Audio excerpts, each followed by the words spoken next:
All episodes of A Trial by Podcast are for informational and entertainment purposes only. Much to their parents' dismay, neither host is a lawyer, journalist, or investigator. Just two people with microphones and Wi-Fi. All actions discussed are alleged, and all parties are innocent until proven guilty in a court of law. For the full legal mumbo-jumbo, check the show notes. On the evening of February 23rd, 2005, a man named Mark Lunsford had a date with his girlfriend. Now, before leaving the house, he said goodnight to his 9-year-old daughter, Jessie, and he thanked his parents, Ruth and Archie, for watching her that evening. Now, the four of them, Jessie, Mark, Ruth, and Archie, all lived together, but Mark planned to stay overnight at his girlfriend's that evening. Now, when he returned to the family's mobile home the next morning around 6 a.m. to get ready for work, he headed to Jessie's room to check on her, but she was nowhere to be found. Mark knew immediately that something horrible had happened. It would be nearly a month before the body of his 9-year-old daughter would be found in a shallow grave, where she had been buried alive just 100 yards from her own home. I'm warning you now, today's story is a tough one. Not only was Jessica brutally murdered, but she was sexually abused beforehand. If you need to skip this one and come back next week, I forgive you, but I believe that Jessica's story is an important one that needs to be told. So, this is the kidnapping and murder of Jessica Lunsford.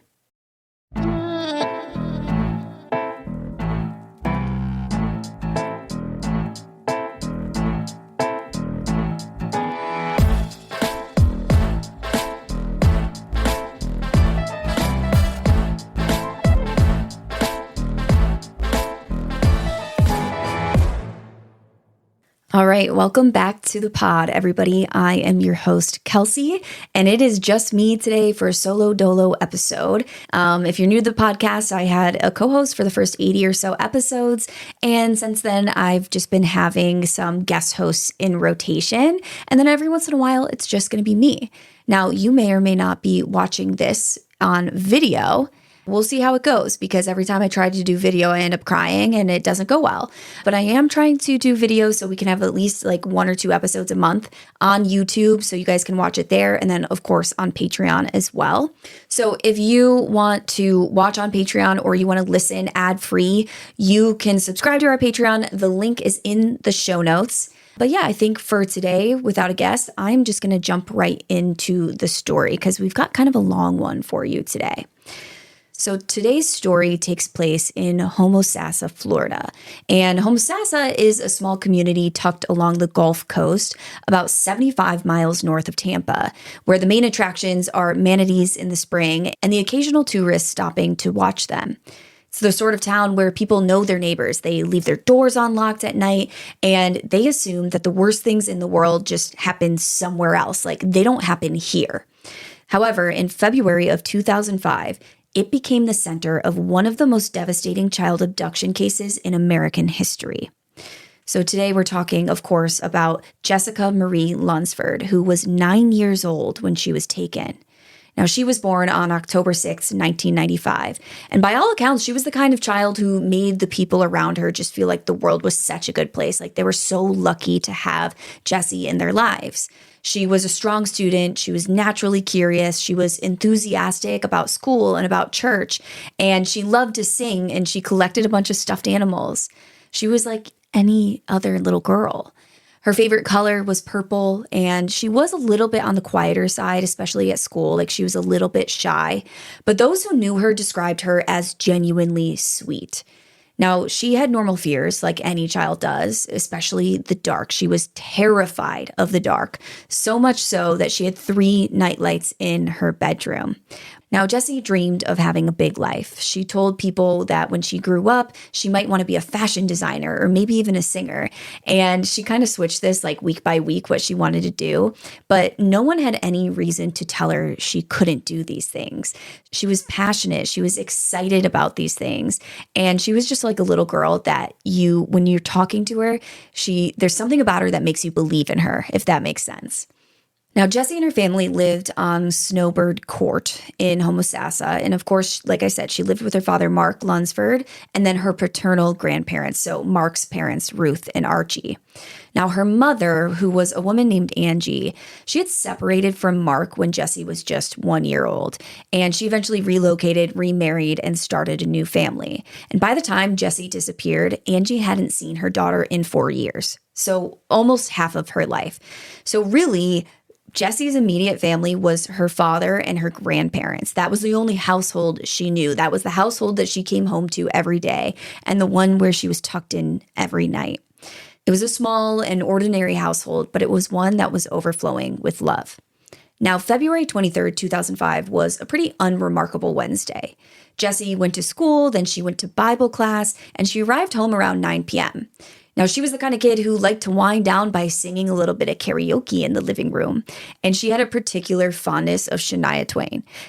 And I respect that.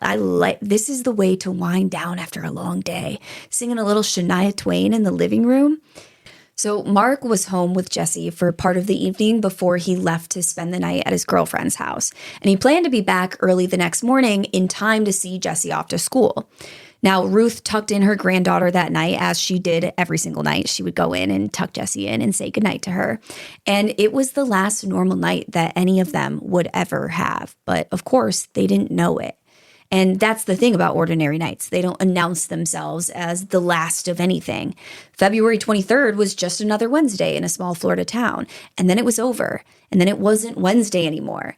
And Jessie Lunsford was gone. Now, Mark pulled up to the house around 6 a.m. on February 24th to get ready for his shift as a dump truck driver, a job that he would often bring Jessie to because she loved riding around with her dad, like in the dump truck and seeing what he did all day and seeing all of the construction equipment and stuff like that. Now, as Mark walked up to the house, he could hear Jessie's alarm going off from inside, which struck him as odd. She usually woke up pretty quickly to this alarm. So he went into her room just to turn it off, and he found her bed empty. And it was obvious that it had been slept in. So at first he's just kind of confused, like where she went. Now, he noticed that the clothes that she had set out for school the night before were still lying out. They were arranged neatly the way kids do when they're trying to feel all organized and ready for the next day. And at the time, the only thing he noticed missing were the white shorts and the pink nightgown that she had gone to bed wearing. Now, Mark began frantically searching the rest of the mobile home looking for Jessie, thinking at first maybe she just had gotten up early before her alarm, but then he realized she wasn't there, and a panic began to set in. The front door was unlocked when he had gotten home, which he didn't really think too much about, but now this concerned him. So he stepped outside, starting to look around, and he didn't really see anything. There were no signs of a struggle. There wasn't a note. Jessie wasn't outside. There were no footprints leading anywhere. And so he goes back in and he wakes up his mother, Ruth, in a complete panic. Now, she noticed immediately when looking around that the screen door to the porch was cut. And here's the thing is I want to explain the layout of this to the best of my understanding is it sounds like they have a screened in porch that has a door. And in order to get to the front door of the mobile home, you have to go through this screen door to get to the front door. So the front door was the door that Mark noticed was unlocked when he got home. But this screen door to the porch that you have to go through to get to the front door, it had this large L-shaped cut in it. And each side of the L was it was 6 inches by 6 inches, or just over 15 centimeters by 15 centimeters. And it looked like it was very obviously a deliberate incision. Like someone had cut this with a knife or a blade of some sort. And it didn't really look like the kind of cut or tear that just happened by accident. It was too large and too perfect. And with this, Mark decided it was time to call 911. He knew in his gut that his daughter had been taken against her will. Now, Archie, Jessie's grandfather, would later tell investigators that he had heard the family dog barking around 4 a.m. that night, but he hadn't gotten up to check why. He had no way to know, lying in the dark that night, that the noise meant anything at all. The dog just did that sometimes. Sometimes the dog barked at night. But other than the dog barking, none of them had heard anything unusual that night. And I guess by none of them, I really should just say Ruth and Archie. They were the only ones there that night.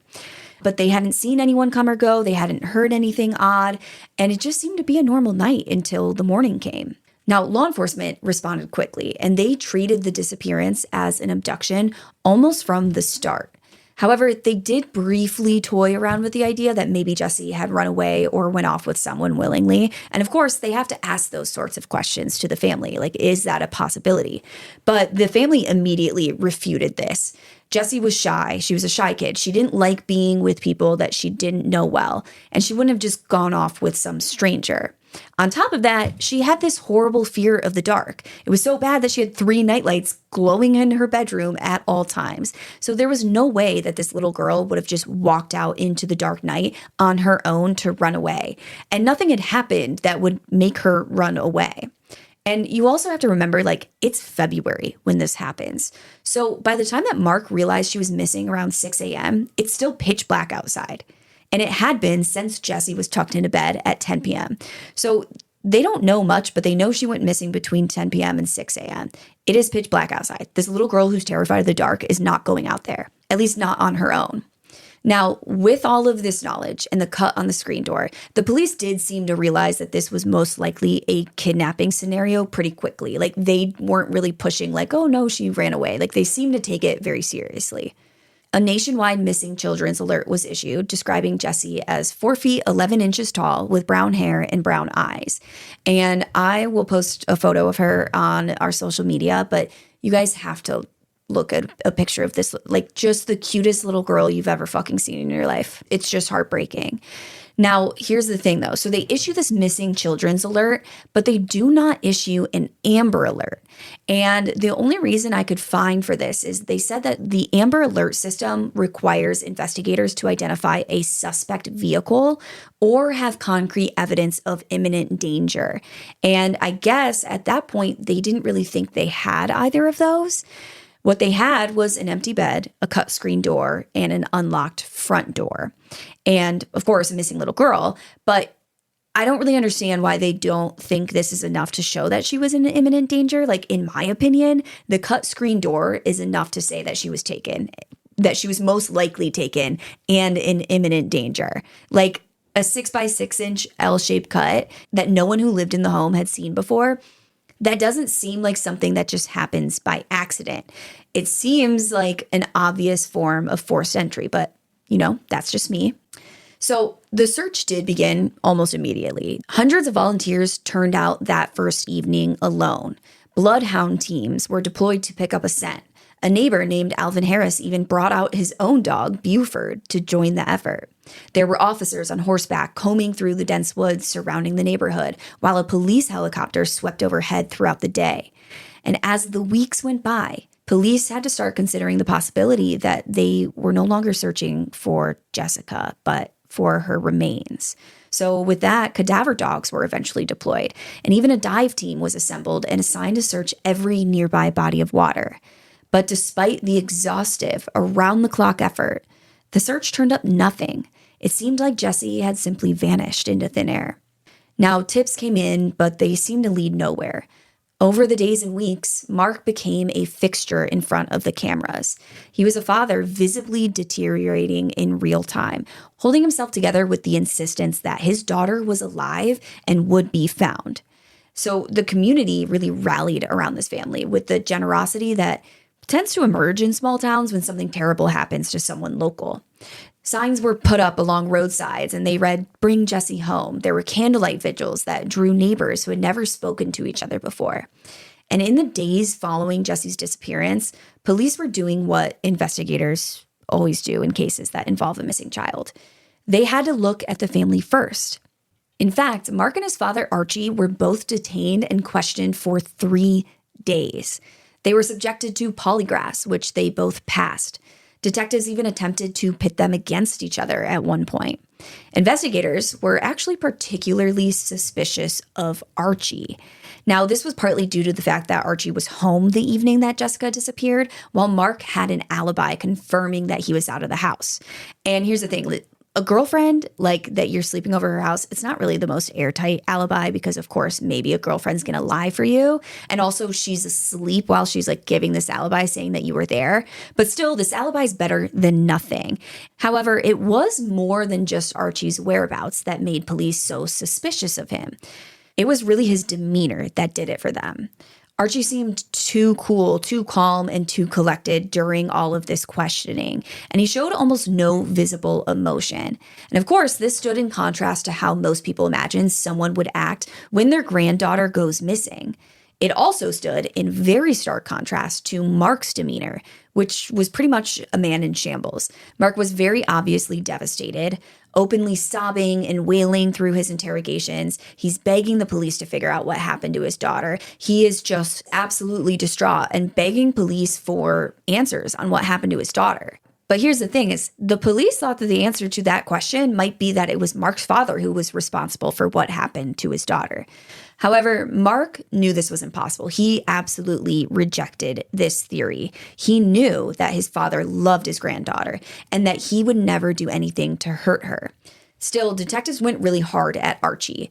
At one point, they told him that they had DNA evidence implicating him, asking him to explain how that could be if he had nothing to do with it. So they're like, well, we have all this DNA evidence pointing at you, so you need to explain if you had nothing to do with this, why would that be? And of course, Archie can't explain this. He doesn't know what they're talking about.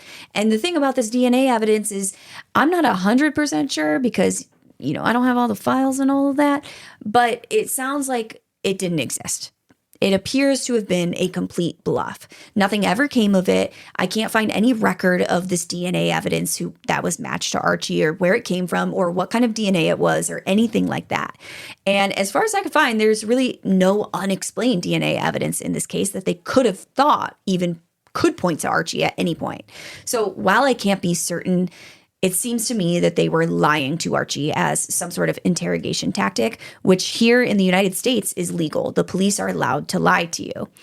Now, in one especially wrenching moment, Mark was actually brought into an interrogation room where his father was, and basically the police told him to go in there and question his own father. They told him what to ask, what they wanted to know. And presumably the detectives thought that Mark's emotion might be enough to break his father into admitting what they believed he had done.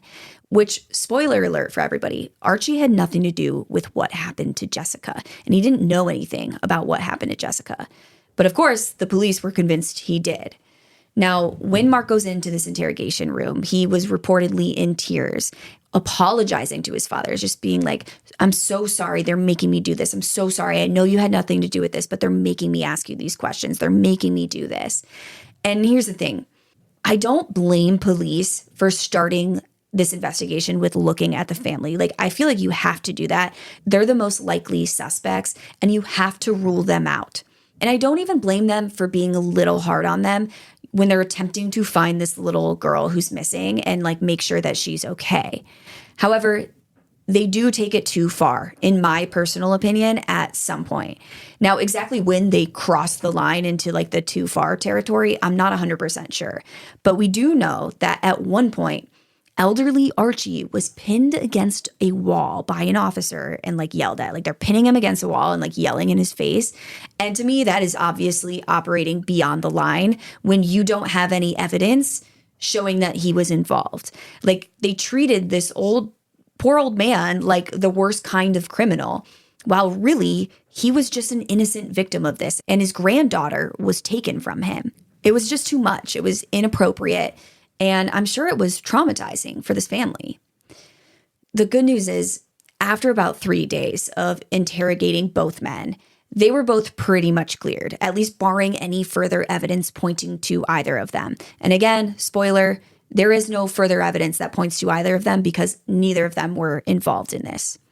Now, in the meantime of all of this, investigators had confiscated the family computer, and they began looking for evidence on the computer, looking for any evidence of Jessie or even anyone in the household, making plans to meet anyone through an online chat room or any like messaging platforms, just thinking that maybe Jessie had gone online, maybe she had met a stranger online and this person had taken her, or they had made plans to meet up and Jessie went of her own volition. But they found nothing. There was no chat room activity. There were no plans made, nothing that they thought was connected to her disappearance. So they didn't really have much to go off of. That is until 4 days after her disappearance on February 27th. Investigators thought that they had discovered a great lead. They actually released a grainy surveillance image of a man walking with 2 children. And this surveillance footage was captured in the hours following Jessie's abduction. So they thought, okay, maybe one of these children is Jessie because there is a young girl. Now, Jessie's own family watched this footage and they said that the girl in the image did not resemble her. And eventually this man that's in the image, he did come forward voluntarily and he was very quickly cleared. So with that, this lead that they thought was so great pretty much evaporated and investigators had to shift focus, but they didn't have much to go off of at this point. So where they went next was to the Florida Department of Law Enforcement, because there they had on record more than 200 registered sex offenders, predators, and violent criminals that lived within Citrus County at the time. More than 50 of those 200 were living in the zip codes immediately surrounding the Lunsford home. That's scary. Now, without much to go off of, investigators' plan at this point was to go visit each one of these registered criminals in person at their homes and conduct interviews, starting with those who lived closest to the Lunsford home and working outward. Now, one name on this list was a man named John Evander Cooey.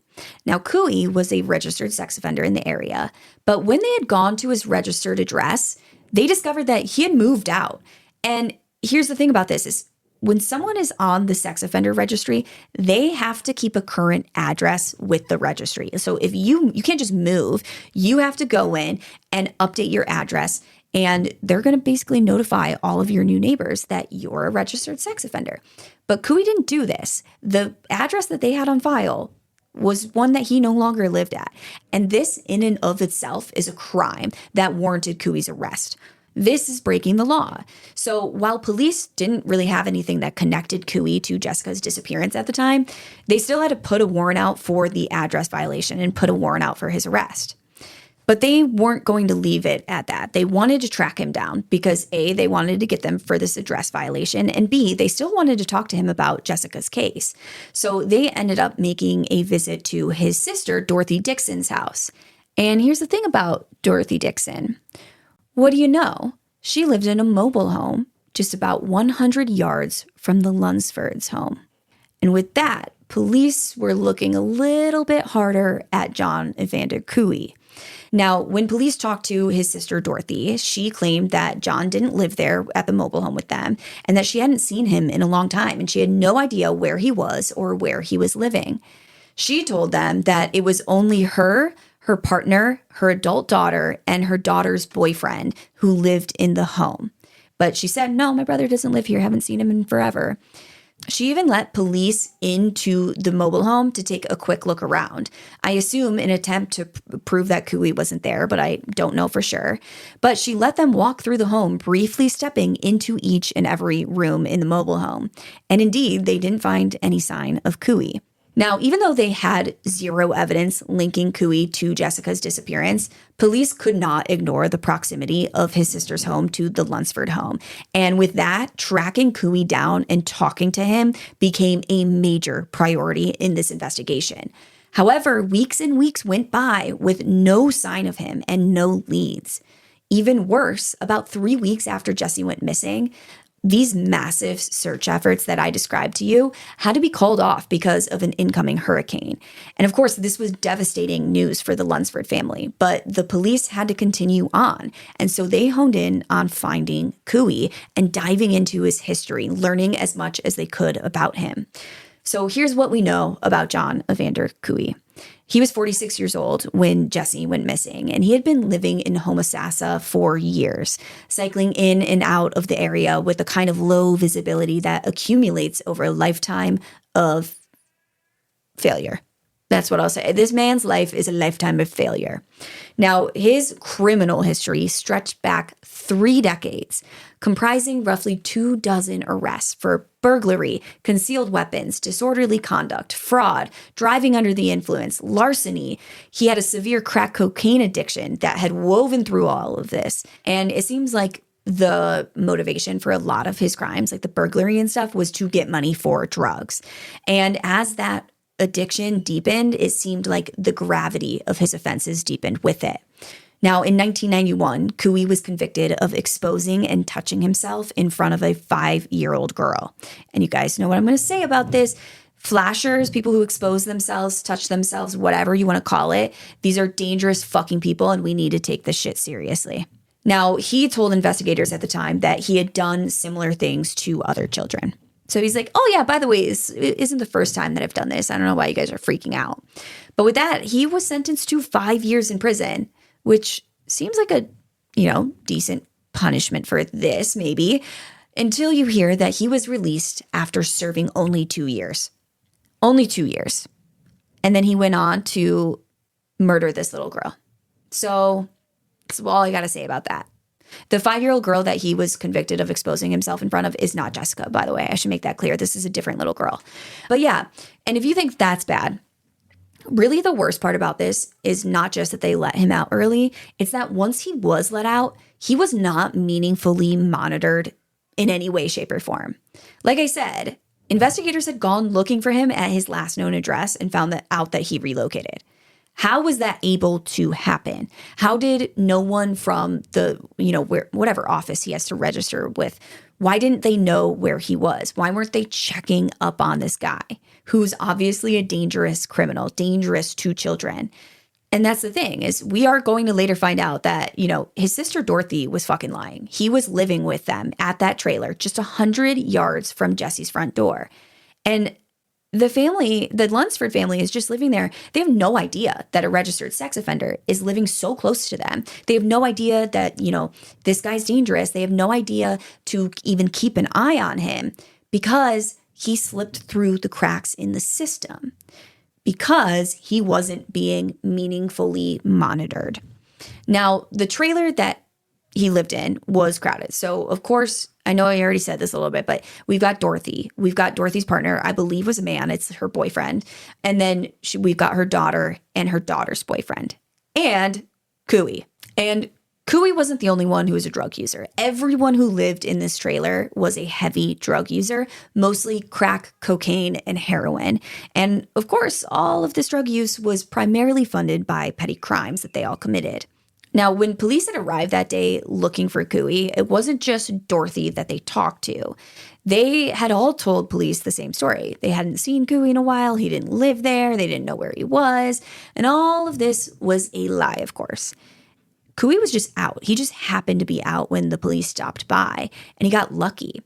But when he returned that evening, only to be informed that the police were looking for him in connection with Jessica's disappearance, he basically took care of a few things that he felt needed taken care of. And the following morning, he fled to Georgia using a one-way bus ticket purchased for him by his niece who lived in the trailer. And the niece purchased the ticket because he knew he couldn't purchase it under his own name when they were looking for him. So I just want to say, fuck that niece. If you guys want to can we do like a Miss Rachel thing? You guys say it with me. Let's say it all together. Fuck that niece. Good job. Sorry, I hang out with my little nephews too much.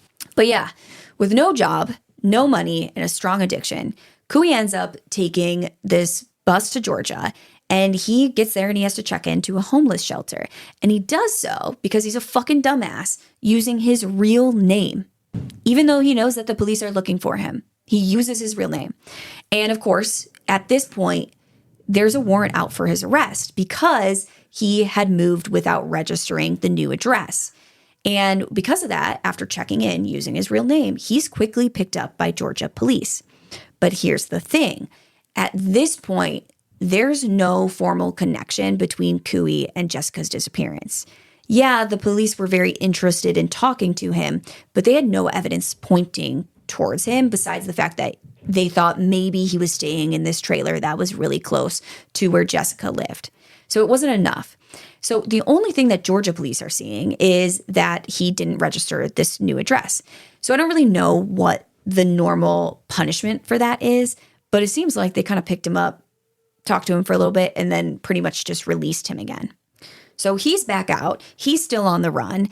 And meanwhile, investigators had actually obtained a search warrant for Dorothy's trailer.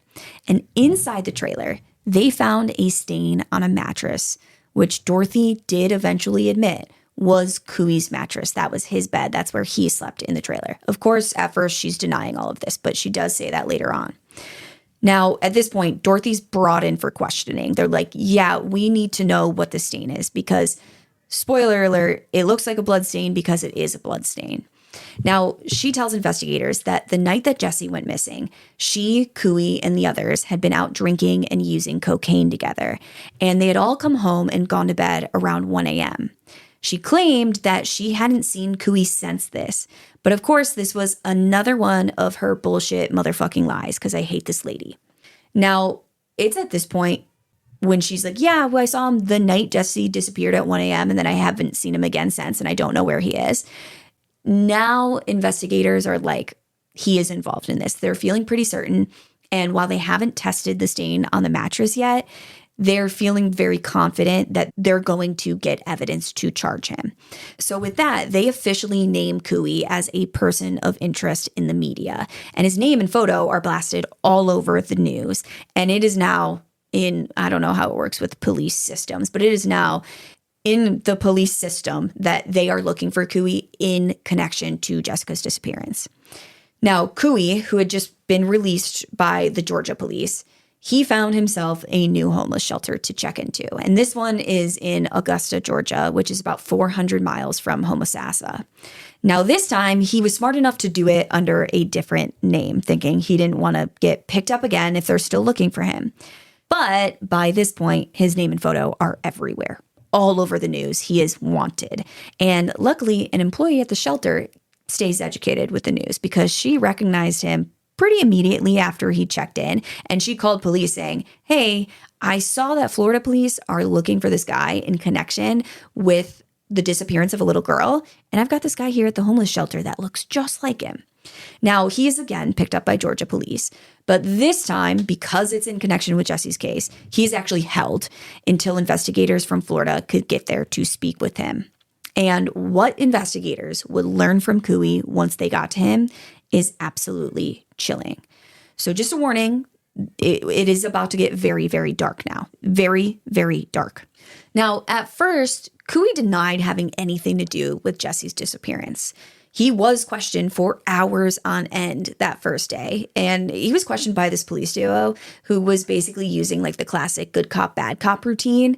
And it seemed to be like working pretty well on him. He appeared rather unstable and he's kind of like tweaking out a little bit. I don't know if it was from the drugs or from withdrawal or whatever, but he was just very easily angered, very easily agitated by the detective's questions, especially Mr. Bad Cop, okay?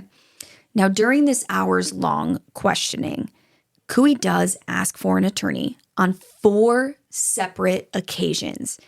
Yet genius Mr. Good Cop and genius Mr. Bad Cop just continued on with their questioning for hours without providing him with an attorney. They just didn't stop questioning him.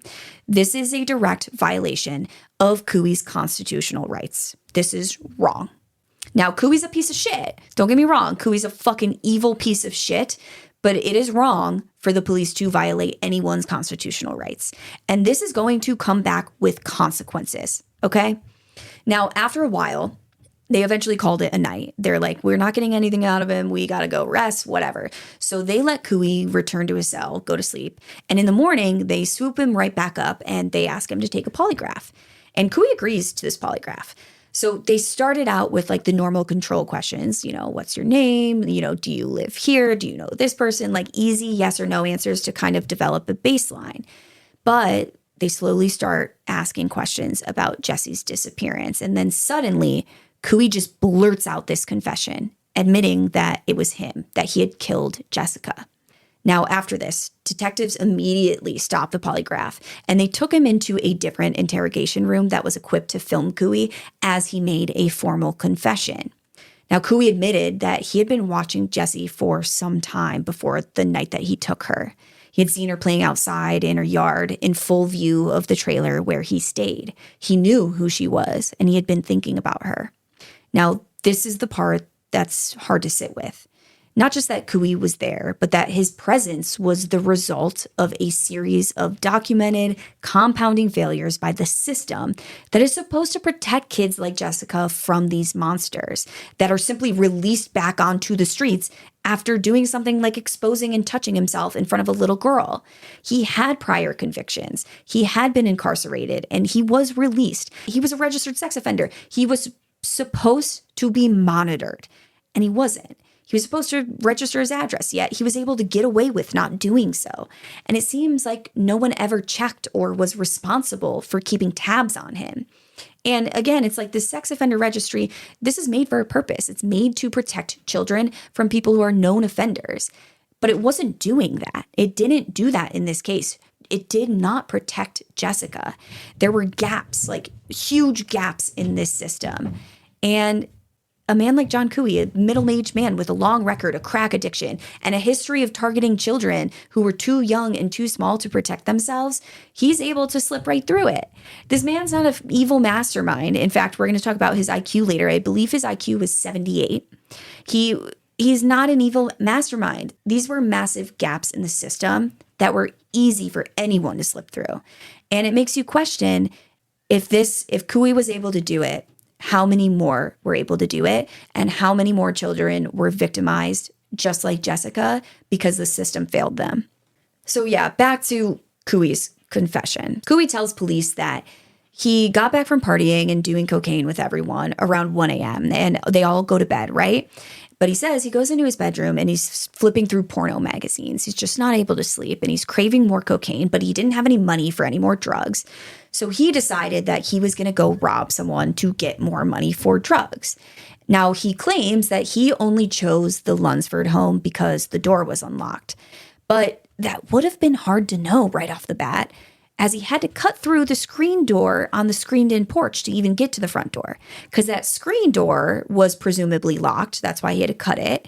He reached in, unlocked it, got onto the porch, and then got to the front door, which was unlocked. So that doesn't make any sense to me. Like, oh, that's just why I chose the house. He claims he chose the home at random because of the unlocked door. I personally believe that he went there specifically for Jessie. I don't believe this story about, oh, I just wanted money for drugs. I don't believe this story about, oh, I chose the home at random. I believe that he went there to get Jessie. That's my personal belief. I don't have evidence to prove it. It's not a fact, just my belief. Now, he said he entered the home at approximately 3 a.m. Again, he's claiming he only intended to rob them. And he says that Jessie just woke up and came out of her room. And he later tells investigators that he just acted on impulse and that seeing her changed everything. It changed his plan. And with that, he crossed the room, covered her mouth with his hand, and told her not to make a sound. Now, Jessie was very compliant. She was terrified of this fucking scary-ass man in her living room. And she did as he said. And I think this is what most kids would do. You're taught to obey adults, and you don't know who this man is. You don't know why he's there, and you're scared. And I think you're taught that if you don't obey what adults are telling you to do, there's going to be consequences.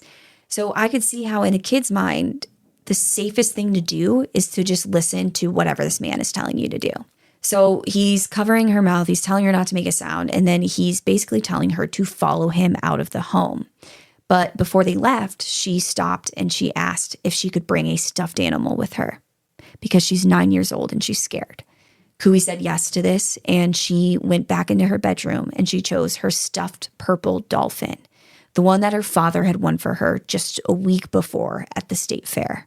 Now, with her dolphin in hand, Cooey walked her the 100 yards to Dorothy Dixon's trailer, and he lifted her through his bedroom window and then climbed in after her, presumably not wanting to walk her through the home in case anyone was awake.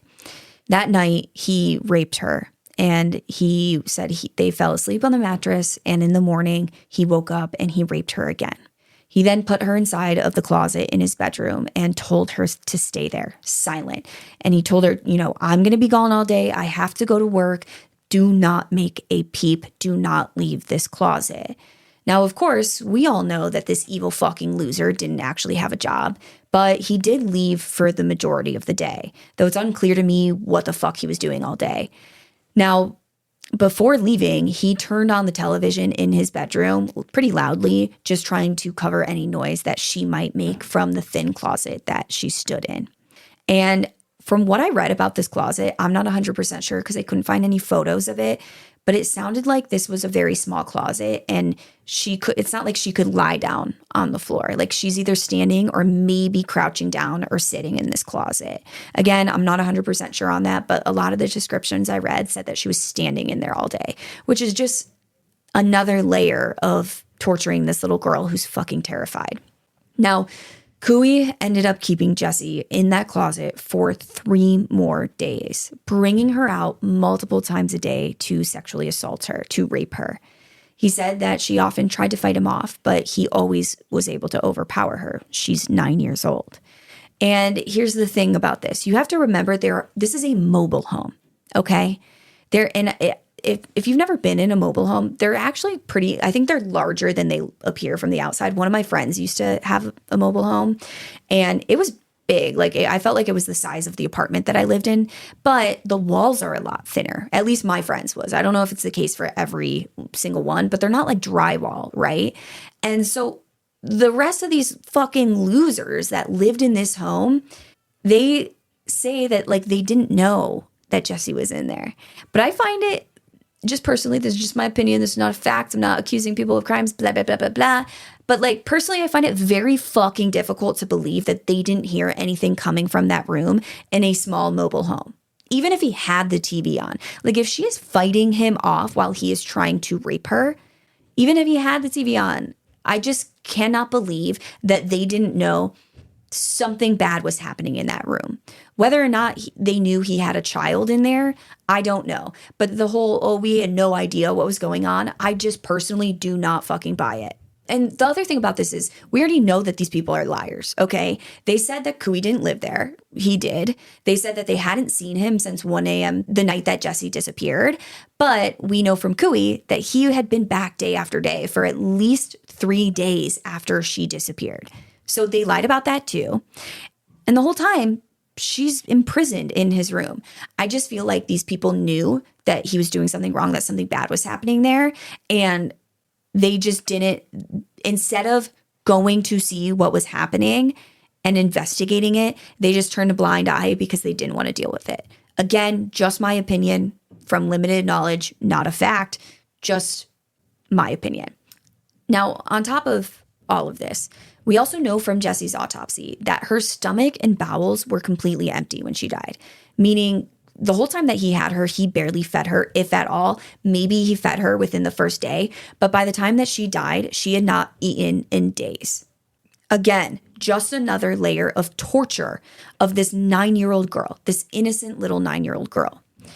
Now, some of you have probably been screaming at me as I'm telling you that Jessie was kept alive in the trailer for almost 4 days because you're thinking back to when I mentioned how law enforcement officers conducted a door-to-door canvass and they went inside the Dixon trailer. They went inside and they peeked inside each room. And you're probably screaming, well, when did they do that? They did that within the first few days. And when that officer went into Cooey's room that day and peeked inside, Jessie was indeed hidden in that closet, still alive. Now, sadly, the officer never opened the closet door. Jessie was alive, feet away, and no one found her. And it's impossible to not think about what that must have been like for her. Did she hear the police officers? Did she realize that they were police officers? Did she know that they were looking for her? One thing that I did read is that, a lot of people believe that he was playing the news all day when he would leave the TV on. And they believe that Jessie probably heard her own father on the news begging for her safe return. And I just can't imagine if she realized that the police were there, that they were looking for her. I can't imagine the hope building up and then the crushing loss when you hear that door close again and realize that they're not getting you out of the closet. Now, with that being said, I don't want to be like, oh, this officer has blood on his hands or anything. They didn't have a search warrant. Basically, they were just like, yeah, you can like peek around our house. And I think that what the officer did was what was appropriate in that situation.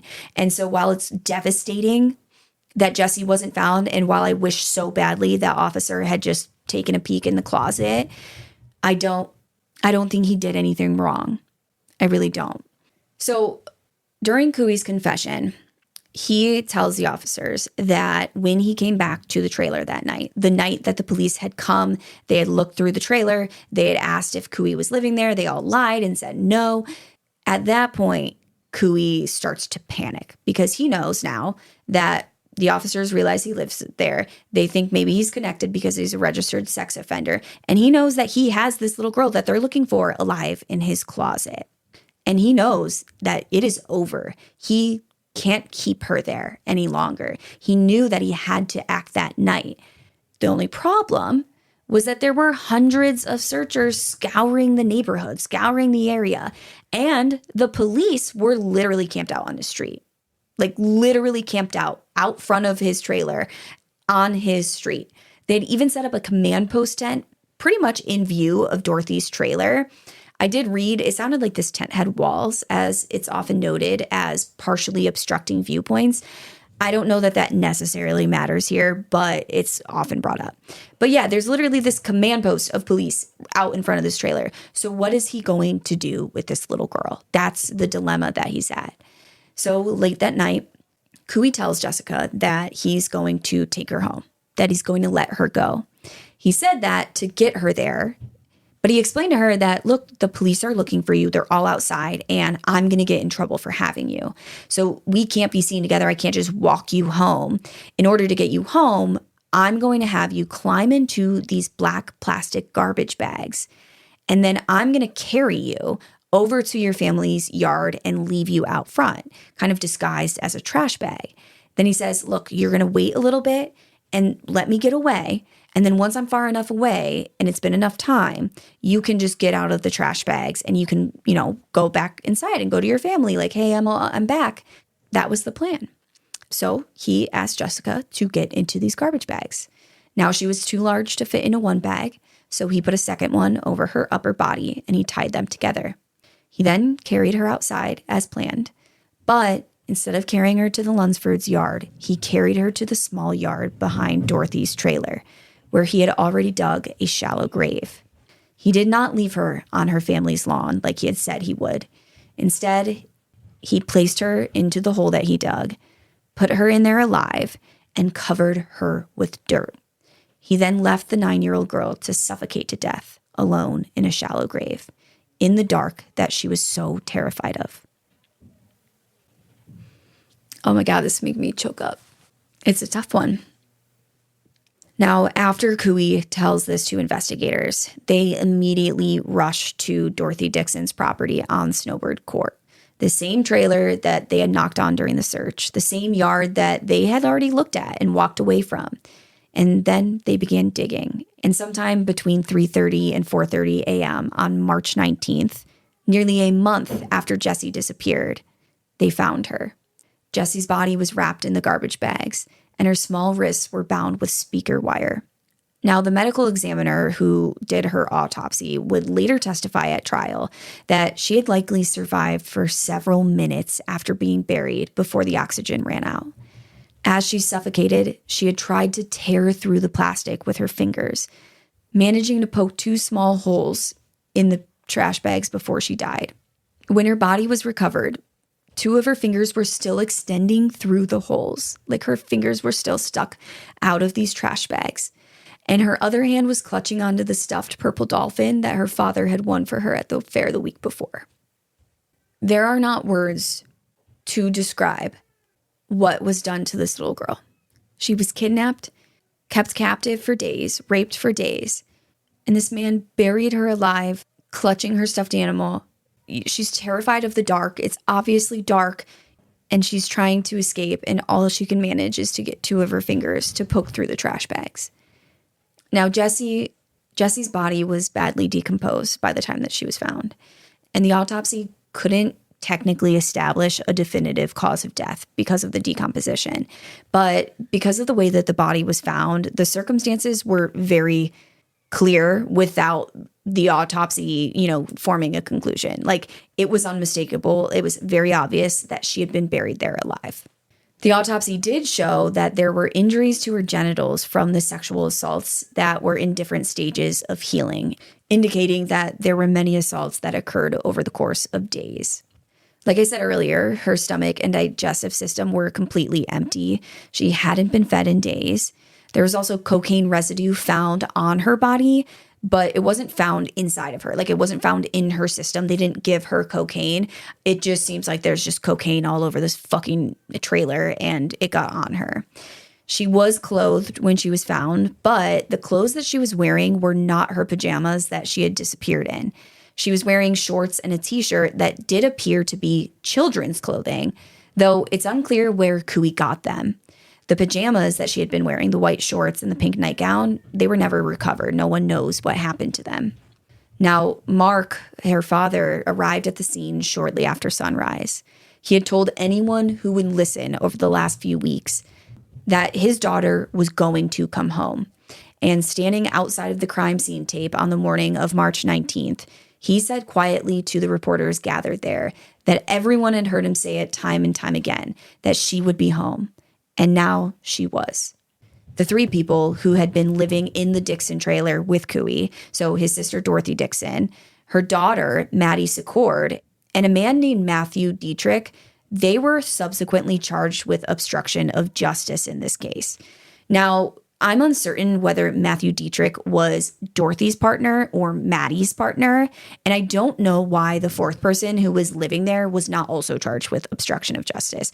I assume there is some reasoning for this. Maybe they were out of town this night or when this all happened. I'm not sure. But prosecutors alleged that the three of them had known Cooey had committed a serious crime of some sort and had said nothing to police once they were there, like asking them about Jessica's disappearance. However, investigators were careful to note that they didn't believe that all three of them had understood the full scope of what Cooey had done to Jessica. It seemed like, from my perspective, this is not what the police say. This is just me taking in information and trying to infer things, so not fact.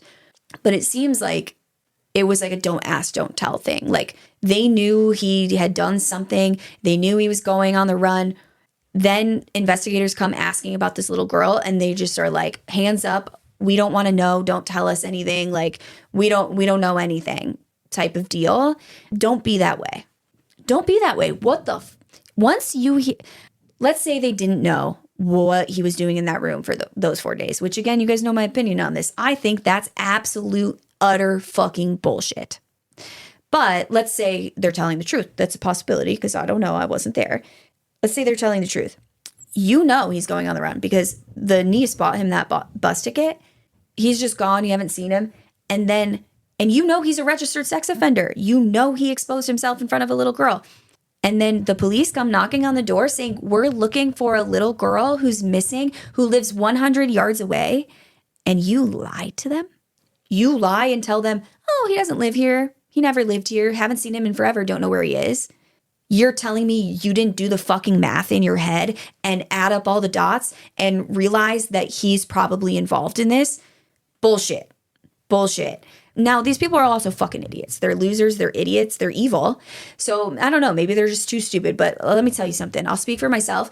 If I were one of them, by the time police were knocking on the door, I would have known what happened. Okay. And what a good person would have done would have said, come on in. That was his bedroom. We haven't seen it. He was living here. We haven't seen him in days. He kind of took off. We didn't really know why. We thought it was like maybe drugs or whatever. But why don't you go look in that room? And guess what? If they had done that, they would have found Jessica in the fucking closet. That's the other thing, is once the police left that day, you're telling me you didn't go look in his room? I find it very, very, very, very hard to believe that these people did not know what he did. And I find it hard to believe that they didn't know that she was in there while she was still alive in there. Again, it's possible. I'm not saying that they knew. I'm just saying I'm finding it hard to believe that they didn't. Anyway, back to the story here. I'm getting off track. So given the saturation of local media coverage and the intensity of public feeling in Citrus County, Cooey's trial was relocated to Miami, and it opened on February 12th, 2007, nearly 2 years after Jessie's death. By then, the physical evidence against him had been compiled into a case that prosecutors described, without much exaggeration, as overwhelming. There was the forensic analysis of Cooey's mattress, which revealed stains containing both his DNA and Jessie's blood mixed together. Now, I couldn't find specifics on this evidence, but if I had to guess, I would assume his DNA is semen and Jessie's blood was there as a result of bleeding from the rapes. I'm sorry, that's horrific, but that's my best guess because it's not like she had cuts or stab wounds or anything like that. She was buried in that grave alive. So that's my best guess on how that DNA and blood got there. Now, her fingerprints were also recovered from the interior of the closet where he had kept her, as well as a glass table that was in his bedroom. There was a pizza box found in the closet, which also bore her fingerprints. Jail guards and detectives testified that Cooey had continued volunteering details about the crime after his arrest, not under interrogation or anything, just talking, just fucking yapping about, which is just weird because from my understanding, they're punishing other prisoners like to punish pedophiles, but I don't know. He seems to be bragging about this. But yeah, the whole time he's like talking about this to guards and other prisoners and whatever, he's consistently claiming that killing her had never been his plan and that he just panicked when the search for her intensified around the trailer. And here's where this case gets really fucked. Remember Cooey's original confession in Georgia? This was all ruled inadmissible because his rights had been violated, because he had invoked his right to counsel 4 times during his first interview or interrogation, whatever you want to call it. And he was not provided with an attorney. As soon as someone asks for an attorney, you're supposed to shut the fuck up right then and there until they have an attorney present. This is a clear constitutional violation, and it required that the confession was excluded from the record. It was not allowed to be presented at trial. However, the prosecution luckily was able to move forward without it because of all of the physical evidence that they had. I mean, her body's found on the property he lived at. Her blood's in his room, all the fingerprints. It was enough to charge him and get a conviction. But I want to make this very fucking clear that these cops, Mr. Stupid fucking good cop and stupid fucking bad cop, these cops that interrogated him, they got so motherfucking lucky that there was enough physical evidence to get him. Violating Cooey's rights, violating anyone's rights is wrong. It is not what they're supposed to do. And if Cooey hadn't been stupid enough to leave so much physical evidence, this man who kidnapped a 9-year-old girl, kept her captive for days, raped her for days to the point where there's blood stains on the mattress, and then fucking buried her alive. He could have gotten off scot-free because of them. He could have gotten away with this because they violated his constitutional rights. So I just wanted to point that out, make that very clear to everyone. Mr. Good Cop and Mr. Bad Cop, they got lucky. And I hope they learned a lesson from this. Now, still, the defense, they were able to use this violation of Cooey's rights to their advantage, of course. And they built their case around mitigation and procedural doubt of police mistakes. Now, defense attorney Daniel Lewin pointed to unanswered questions. He said, well, how had Jessie been removed from the home without waking anyone up? Why had some fingerprints found at the scene gone unanalyzed while Jessie's prints were analyzed? And I want to interrupt my explanation of the defense's argument real quick because, in my opinion, the whole fingerprint question, this is a stupid ass fucking question because he's like, why were some fingerprints not analyzed? It's because they were looking for the fingerprints of a child and some of these fingerprints were too big to belong to a child. I think that's a stupid point, but I don't know. I'm not a forensic investigator, so I digress. Now, Lewin argued that the pressure of the intense media coverage and the community outrage had driven investigators toward Cooey before the evidence was fully examined. On the question of mental capacity, a defense psychologist testified that Cooey showed signs of both mental illness and intellectual limitations. And his legal team argued that his IQ placed him within the range that the U.S. Supreme Court, in its 2002 ruling in Atkins versus Virginia, had determined rendered a defendant ineligible for the death penalty. So basically, they're saying that if someone has an intellectual disability, they cannot get the death penalty. And there is a certain IQ point level that is this threshold. And that level is 70. Now, the defense is arguing, well, his IQ must be below 70, therefore he cannot get the death penalty. However, the prosecution's expert disagreed, and they did more IQ testing, and they placed Cooey's score at approximately 78, 8 points above the standard threshold for intellectual disability. Now, Judge Richard Howard, who would ultimately decide the sentence, he accepted that number and he said, nope, you're eligible for the death penalty. It's on the table. So huzzah to Judge Richard Howard. Now, throughout the trial, Cooey sat largely disengaged. He seemed uninterested in the whole thing, and he passed most of his time by drawing with colored pencils.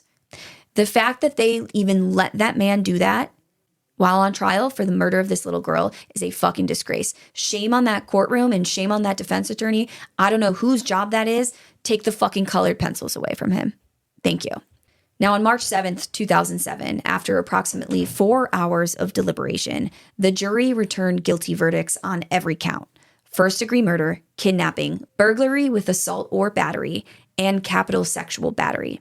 Cooey, who was 48 years old at the time, just stood at the defense table while these verdicts were being read aloud, and he just kind of had this unreadable expression on his face. He didn't really seem to be expressing any emotion about the verdicts.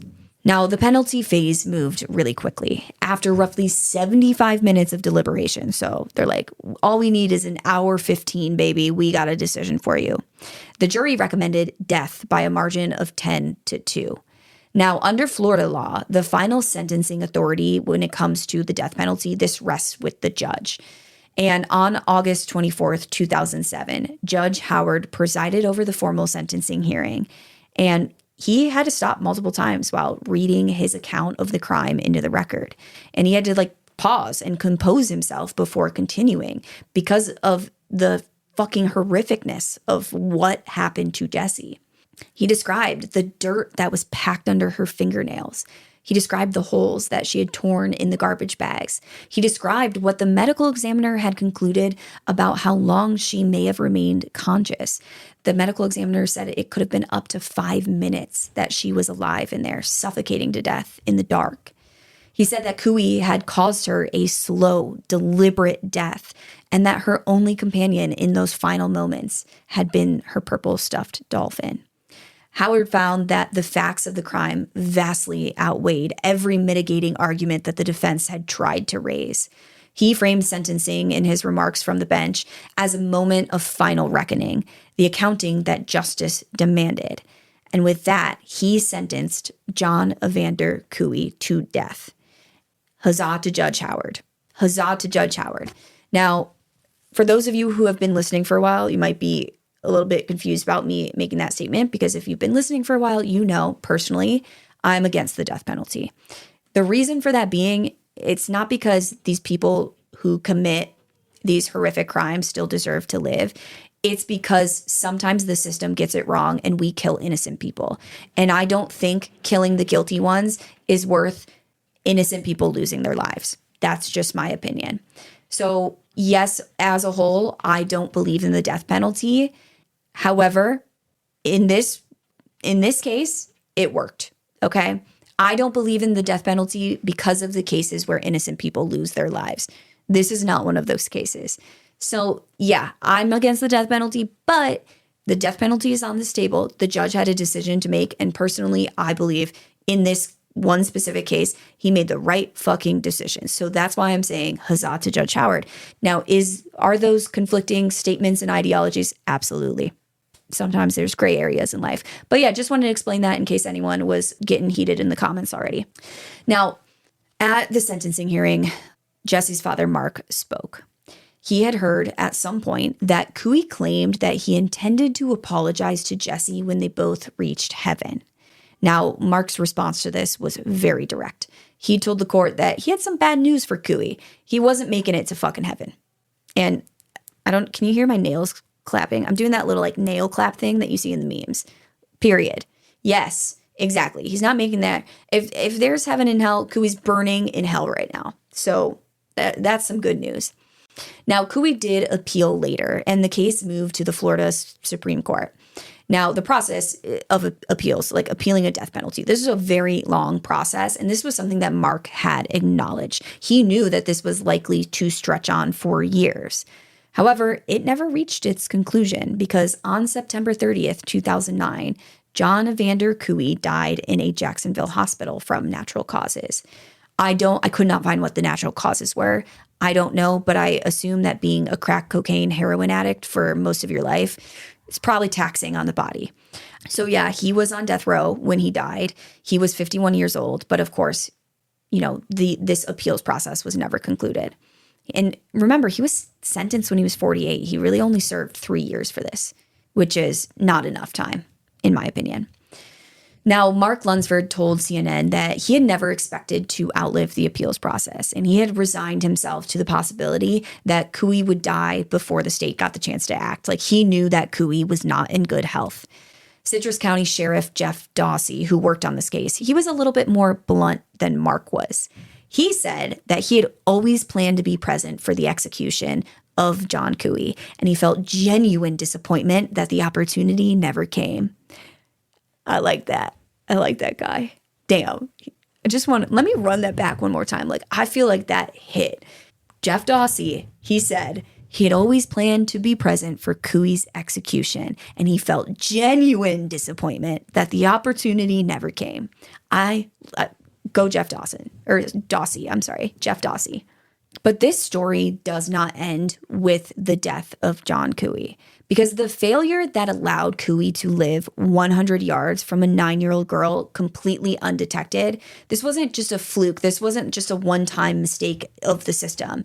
It was the product of a system that registered sex offenders without meaningfully tracking them, without keeping tabs on them. It issued sentences without monitoring their aftermath and making sure that people were following through and complying with what they were supposed to be doing. It trusted that people with these documented histories of offending against children would simply voluntarily comply with the rules designed to keep those children safe from them. And guess what? Cooey had never complied. And no one had noticed. And people began questioning after Jessica's case how many more Cooeys were out there slipping through the cracks, living 100 yards away from their own children. Now, pushed forward by Mark Lunsford and tons of supporters in the community, Florida started moving quickly to close these gaps, to fix these issues with the system. And with that, the Jessica Lunsford Act was born. You'll also hear people often refer to it as Jessica's Law or Jessie's Law, but the name of it is technically the Jessica Lunsford Act. Now, this act was passed in 2005, and it took effect on September 1st of that year. Its provisions were sweeping. This act, it did a lot, okay? So any adult convicted of lewd or lascivious acts against a child under the age of 12 now faced a mandatory minimum sentence of 25 years in prison. This is a good law, guys. It's good. Now, molestation of a child under 12 was reclassified as a life felony, meaning you're getting life in prison. Offenders placed on supervision faced mandatory electronic monitoring. So they're actually keeping tabs on them now. And those designated as sexual predators were required to appear in person twice annually at their county sheriff's office. And failure to do so would be charged as a felony. Now, the period required before a sexual predator designation could be petitioned for removal was extended from 20 years to 30 years. So they increased that shit by 50%. It's heartbreaking because some of these, I think, are things that could have saved Jessie's life. But of course, it brings you hope to hear that, okay, they saw the mistakes in the system. They're changing the system. And it makes me wonder, this was passed in 2005. It's been 21 years since. How many children's lives were saved because of the Jessica Lunsford Act, because of the work that Mark does? And we're going to talk more about Mark's work. because of these community supporters, and all in memory of Jessica. It gives me goosebumps to think about. Now, the law also addressed a secondary gap that the case had exposed. So we're going to go back to something that we didn't really talk about. We're going back to early in the investigation before Cooey became the focus. There was some suspicion, briefly and incorrectly, that fell on a contractor who had worked at Jessie's school on some construction project. And this man apparently had some sort of criminal history, though I couldn't find exactly what that criminal history was. I presume it had something to do with children because of what I'm about to tell you, but I do not know that for certain. But basically, the fact that this contractor was allowed to work on a construction project at a school ended up prompting questions about why these non-employees of the school that still had campus access weren't subjected to background checks the way like the school employees were. School employees have to get background checks to prove that they're not fucking sexual predators or violent criminals or whatever. But anyone who's doing a construction project at the school or is like from a third-party company working at the school, they don't have to go through these same checks to get onto the school grounds and to legally work there. And this was another gap that Jessie's case highlighted. And so with that, the Jessica Lunsford Act also mandated that all contractors and subcontractors permitted onto school grounds while students were present had to undergo criminal screening. They had to undergo a background check. And if they did not pass this background check, they were not allowed to work on the campus while school was in session, while children are at school. And it was, of course, a small provision compared to the rest of the act. But I feel like it's a reflection of the way that this case forced Florida to deeply examine their failures and many different failures in this case.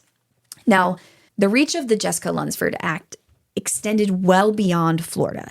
Now, the act itself was only in Florida, but 42 states subsequently introduced or passed laws that were modeled after the Jessica Lunsford Act in Florida. So yes, Florida's the only one with that act and that name, but other states saw what they were doing and realized that there were gaps in their system as well that needed to be fixed. At the federal level, Congresswoman Ginny Brown Waite of Florida introduced the Jessica Lunsford Act as federal legislation in April 2005, and she drew more than 100 co-sponsors. Now, this act, it passed through committee, but sadly, it stalled, and it died without a full vote when the 109th Congress ended. So basically, it kind of got lost in all of the steps of the congressional process. And I think it's a shame. I think this should be a federal act. And though the federal version never became law, the standard it represented did become shorthand across the country for a certain kind of reform that was needed.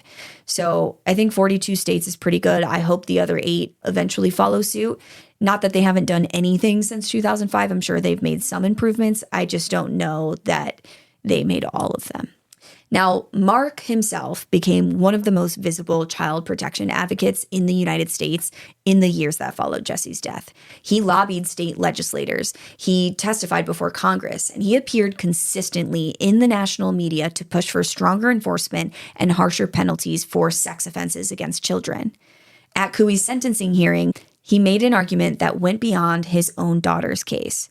He explained that justice had been served for Jessie, but there were thousands of children who survived abuse and were still waiting for the system to take their protections seriously.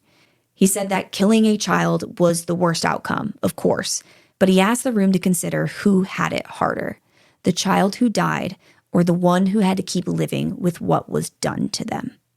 And I think that is such a powerful statement. Of course, a child being murdered is the absolute worst possible outcome. But he has a point. These children who are abused and survive the abuse, they deserve justice just as much as Jessie does. Now, in February 2008, Mark's legal team filed a civil suit against the Citrus County Sheriff's Office and the Florida Department of Law Enforcement, arguing that systemic negligence in monitoring sex offenders had created the conditions that made Jessie's abduction possible. Now, Sheriff Jeff Dawsey, who made that statement that I liked earlier, he did reject this suit. He said it was meritless, and he maintained publicly that only one person bore responsibility for what happened to Jessie Lunsford. Now, the litigation attracted criticism from some residents who questioned the motivation behind it as well. But Mark's attorneys held a press conference to make it clear that the suit was never about money. It was about holding people accountable for what happened to his daughter. And here's the thing is, I do think police made mistakes in this case. They're pinning Archie up against a wall. He's innocent. They didn't actually have any evidence pointing to him. I think they crossed a line there. I understand looking at the family. I understand doing what you need to do to get to the truth to a certain extent, but I think they crossed a line. I think the cop, Mr. Stupid fucking good cop and stupid fucking bad cop, violating the rights of Cooey, risking letting this man be free for the rest of his life, knowing that he did this to Jessica. There were mistakes made here. That's for certain. The details of the suit are unclear to me. I'm not going to give an opinion on the suit or whatever that is, but I did want to acknowledge that mistakes were made here. Now, researchers who study child protection policy have since raised some complicated counterpoints to the legacy of the Jessica Lunsford Act. Now, they explain that most sexual abuse that's perpetrated against children, studies consistently show that it's usually committed by someone who is already known to the victim, a family member, a friend of the family, a trusted adult in their life. And it's very rarely a stranger who is doing this to them, a stranger coming in at night and taking them out of the home like this. And so they argue that legislation built around the threat of an unknown predator, this stranger who, the boogeyman who comes in the middle of the night, it does address a very real but relatively rare scenario. And it doesn't reach the far more prevalent category of harm, the offenders who are known to these children. So some experts argue that the laws inspired by Jessie's case, while meaningful, function partly as a political response to the most visible and emotionally resonant version of child protection, protecting your child from the evil boogeyman who's unknown to you, and not the most common one, not protecting your child from your best friend who's a friend of the family. You know what I mean? And I want to be clear about this, that, this is not an argument against the Jessica Lunsford Act. It is an argument for more protection, for more laws, for more protection that doesn't just target the unknown boogeyman, but it targets the predators that we are around every day, unfortunately. Now, Jessie was just 9 years old. She was asleep in her bed. She was in a home where she was loved deeply. She was in a neighborhood where she played outside in the afternoons and felt safe. And a man 100 yards away had been watching her, waiting. And the systems designed to prevent exactly that from happening, this man being able to watch her from 100 yards away. These systems had left no trace of his presence on Snowbird Court. No way for the Lunsford family to know that they needed to protect Jessie from this man. And it led to the days-long torturous sexual abuse of this little girl, who was then murdered in the most horrific way imaginable, in my opinion. So that is the story of what happened to Jessica Lunsford and how her abduction, her days of torture, and her brutal murder have helped protect tens of thousands of children in America, if not more. So I want to end it just by saying rest in peace to Jessie and to Mark Lunsford, who has pushed all of this legislation, who has dedicated his life to protecting other people's children from what happened to his own child. I just want to say thank you for all of the work that you are doing, and thank you for helping to protect our children. That was a rough one, guys. I really don't even know how to end that. It was a really rough one. But I hope you see why I chose it. I hope you see why I think it's an important story to share. It's not just about shock value of how horrible what happened to this little girl is. It's about understanding the failures in our system, recognizing them, and forcing change. And I think what Mark Lunsford has done is so powerful. One thing I did want to mention is that there is an Amazon Prime documentary about this case. It focuses on Mark himself. It's called Jessie's Dad. It's really about Mark's perspective and what he went through all of this. But of course, it's about Jessie's case. And they talk a lot about the work that he's done, since Jessie's death. But yeah, thank you guys for being here. Thank you for listening. If you're new to the podcast, thanks for checking us out. That's it. I don't even know where to go from there. I think with that, court is adjourned for the day.